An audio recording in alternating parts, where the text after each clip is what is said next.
करवा चौथ हिंदू समाज में मनाए जाने वाला एक महत्वपूर्ण और पारंपरिक त्योहार है। इस त्योहार पर विवाहित महिलाएं अपने पति की लंबी उम्र और सुख समृद्धि के लिए पूरा दिन व्रत रखती हैं और शाम को चंद्रमा के दर्शन के बाद ही इस व्रत को तोड़ती हैं। करवा चौथ का व्रत हर साल कार्तिक मास की कृष्ण पक्ष की चतुर्थी तिथि को रखा जाता है, जो कि उत्तर भारत के ज्यादातर राज्यों में मनाया जाता है। तो चलिए आज की इस वीडियो में जानते हैं कि क्या है करवा चौथ के व्रत के पीछे की पौराणिक कथा। दर्शकों, मान्यता अनुसार करवा चौथ के दिन महिलाओं द्वारा शिव जी और माता पार्वती की पूजा की जाती है। वहीं करवा चौथ के व्रत को लेकर एक लोक कथा यह है कि एक सत्यवान नामक राजा की पत्नी सीता ने अपने पति की लंबी उम्र की कामना से इस दिन करवा चौथ व्रत रखा, जिससे उसके पति को जीवन दान मिला। दर्शकों, करवा चौथ के व्रत को लेकर ऐसी कई लोक कथाएं हैं, लेकिन विचारणीय यह है कि क्या इन लोक मान्यताओं के अनुसार, चली आ रही परंपरा के अनुसार, व्रत रखने से वास्तव में किसी को जीवन दान मिल सकता है? क्या व्रत करने का कहीं भी धर्म शास्त्रों में उल्लेख मिलता है? और क्या पत्नी के व्रत रखने से पति की उम्र बढ़ सकती है? चलिए इस बात की पुष्टि हम धर्म शास्त्रों से प्रमाणित करके दिखाते हैं। दर्शकों, आज मनुष्यधारी प्रत्येक प्राणी शिक्षित है, लेकिन मानव की विडंबना यह है कि वह अपने धर्म ग्रंथों को नहीं देखता और लोक मान्यताओं के अनुसार समाज में चली आ रही परंपराओं को किए जा रहा है, जो उसके दुख का कारण बनी हुई है, क्योंकि सदग्रंथों में किसी भी तरह के व्रत को रखना मना किया गया है। देखिए, गीता अध्याय 6 श्लोक 16 में गीता ज्ञानदाता कहता है कि हे अर्जुन, यह योग अर्थात भक्ति न तो बहुत खाने वाले की ओर, न बिल्कुल न खाने वाले अर्थात व्रत करने वाले की सिद्ध होती है। गीता जी के इस श्लोक से साफ स्पष्ट होता है कि गीता जी में व्रत करने को मना किया हुआ है, जिससे करवा चौथ व्रत रखना शास्त्र विरुद्ध मनमाना आचरण हुआ। और इस बारे में पवित्र गीता अध्याय 16 श्लोक 23 में कहा गया है कि जो पुरुष शास्त्र विधि को त्याग कर अपनी इच्छा से मनमाना आचरण करता है, वह न सिद्धि को प्राप्त होता है, न परम गति को और न सुख को ही। इसलिए अगले ही श्लोक 24 में कहा है कि इससे तेरे लिए कर्तव्य और अकर्तव्य की व्यवस्था में शास्त्र ही प्रमाण है। इसे जानकर शास्त्र विधि से नियत कर्म ही करने योग्य है, अर्थात शास्त्र अनुकूल भक्ति कर्म करने योग्य है। वहीं करवा चौथ जैसी मनमानी क्रियाओं के विषय में आदरणीय संत गरीबदास जी महाराज ने कहा है, तीरथ व्रत करे जो प्राणी, तिनकी छूटत है नहीं खानी। 14 नौमी द्वादश बर्तन, जिनसे जम जौरा नहीं डरता।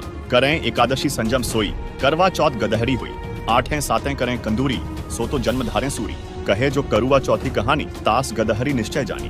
दर्शकों, उपरोक्त प्रमाणों से सिद्ध होता है कि करवा चौथ जैसे मनमाने व्रत से कोई लाभ नहीं होता, बल्कि करवा चौथ व्रत रखने वाले और कथा सुनाने वाले दोनों गधे व सुअर के जन्म पाते हैं। तो अब स्वयं विचार करें कि पत्नी के व्रत रखने से पति की आयु कैसे बढ़ सकती है। आइए अब आपको ऋग्वेद से प्रमाणित करके दिखाते हैं कि वह परमात्मा कौन है जो अपने साधक की आयु भी बढ़ा देता है। दर्शकों, ऋग्वेद मंडल 10 सूक्त 161 मंत्र 2 में कहा है कि यदि किसी रोगी की जीवन शक्ति समाप्त हो, यदि वह सीमा से भी परे हो गया है, अर्थात परलोक चला गया है, यदि वह मृत्यु के सन्निकट चला गया है, तो भी उसे मैं भारी कष्टप्रद रोग के पंजे से मुक्त कराऊं तथा उसे 100 वर्ष के जीवन हेतु बल संपन्न करूं। वहीं सामवेद मंत्र संख्या 822 तथा ऋग्वेद मंडल 9 सूक्त 80 मंत्र 2 में भी लिखा है कि कबीर देव अपने विधिवत साधक की आयु बढ़ा देता है, अर्थात कबीर परमात्मा साधक की आयु बढ़ाकर उसे सर्व सुख प्रदान करता है। दर्शकों, इन प्रमाणों से पता चलता है कि वह परमात्मा कबीर साहिब जी हैं, जो अपने सच्चे साधक की आयु भी बढ़ा देते हैं, लेकिन उसके लिए शास्त्र अनुकूल भक्ति करना अनिवार्य है और शास्त्रों से प्रमाणित भक्ति एक पूर्ण संत ही प्रदान कर सकता है, जिसकी पहचान गीता अध्याय 15 श्लोक 1 में बताई गई है कि ऊपर को पूर्ण परमात्मा आदि पुरुष परमेश्वर रूपी जड़ वाला, नीचे को तीनों गुण अर्थात रजगुण ब्रह्मा, सतगुण विष्णु व तमगुण शिव रूपी शाखा वाला अविनाशी विस्तारित पीपल का वृक्ष है। जैसे वेद में छंद हैं, ऐसे संसार रूपी वृक्ष के भी विभाग छोटे छोटे हिस्से या टहनियां व पत्ते कहे हैं। उस संसार रूप वृक्ष को जो इसे विस्तार से जानता है, वह पूर्ण ज्ञानी अर्थात तत्वदर्शी है। वहीं आदरणीय संत गरीबदास जी महाराज ने पूर्ण संत के विषय में कहा है, गरीब सतगुरु के लक्षण कहूँ, मधुरे बैन विनोद। 4 वेद षड शास्त्र कहा 18 बोध, अर्थात जो संत सर्वशास्त्रों अर्थात चारों वेद, 6 शास्त्रों तथा 18 बोध का ज्ञाता होता है। जैसे 4 वेद एक बोध, 18 पुराण भी एक बोध, इस प्रकार कुल 18 बोध है।